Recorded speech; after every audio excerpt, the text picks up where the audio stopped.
যে কোরআন তেলাওয়াত করা হতো, তারাও এই কোরআনের বাণীর মাধ্যমে তারা কি হতো, আলোর পথ দেখতে পেত।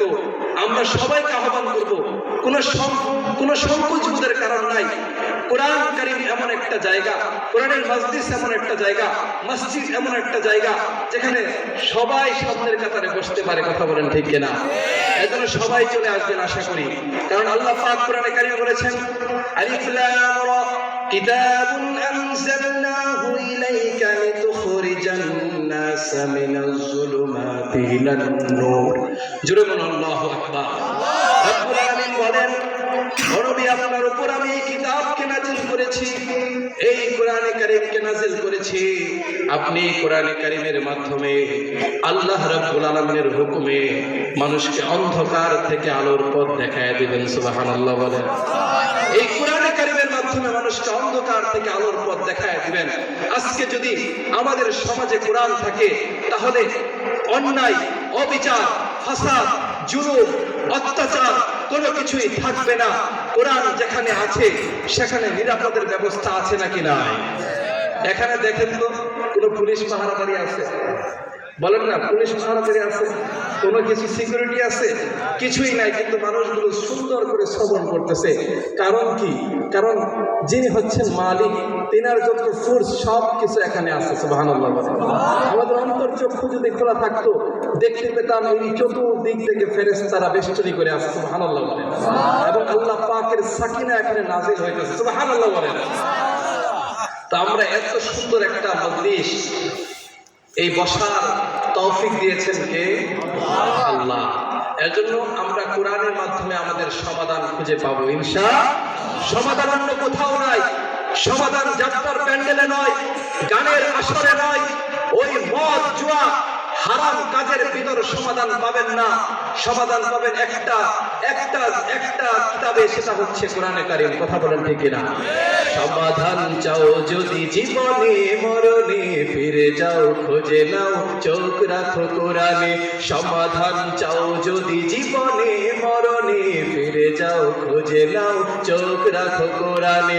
তবেই পাবে সুখ শান্তির ঠিকানা, তবেই পাবে সুখ শান্তির ঠিকানা, যদি মেনে নাও তুমি মনে প্রাণে। সমাধান চাও যদি জীবনে মরণে, ফিরে যাও খুঁজে নাও, চোখ রাখো কোরআনে। রাখতে রাজি আছে কি? হাত তুলে দেখায়। লিল্লাহি তাকবীর। কোরআনে চোখ রাখতে রাজি আছে তো? কিন্তু এখন দেখতে পাচ্ছি আমার দেশের কিছু নাস্তিক মুরতাদ, বাংলাদেশের ইসলাম প্রিয় তৌহিদি জনতা, বাংলাদেশে কোরআনী হুকুমত চাই, কোরআনী ব্যবস্থা চাই, কিন্তু নাস্তিকরা এই কোরআনকে সহ্য করতে পারে না। ঠিক কিনা? কারণ কি? তারা তো পারবেই না। কারণ তাদের কোরআনে কারীম যদি বাংলাদেশের রাষ্ট্রীয়ভাবে কোরআনে কারীম হয়, আইনগুলো কোরআনের হয়, তাহলে তো তাদের অর্থ পাচার বন্ধ হয়ে যাবে। কথা বলো ঠিক কিনা? ভণ্ডামি বন্ধ হয়ে যাবে, প্রত্যেকটা অফিসে সুদ, ঘুষ ইত্যাদি বন্ধ হয়ে যাবে।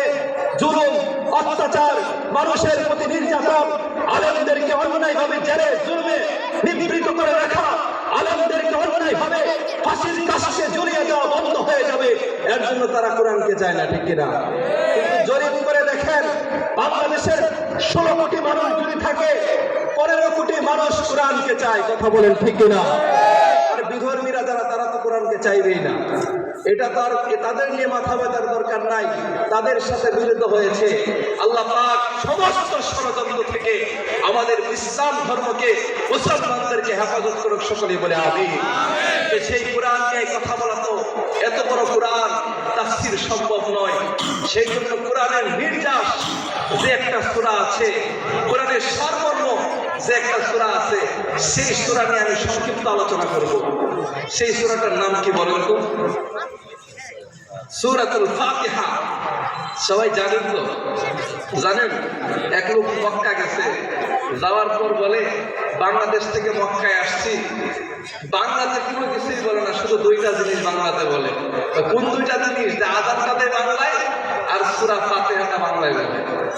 কারণ সে জানে না সূরা ফাতিহা এতবার শুনতে শুনতে শুনতে তার মুখস্থ হয়ে গেছে, এর জন্য সেটা বাংলা মনে হয়েছে। সুবহানাল্লাহ। তো আল্লাহ পাক আমাদেরকে গোটা কোরআন শরীফ এরকম বাংলা করে দেখ, মানে মুখস্থ করাতে তৌফিক দান করুক সকলে বলে আমিন। যারা দাঁড়িয়ে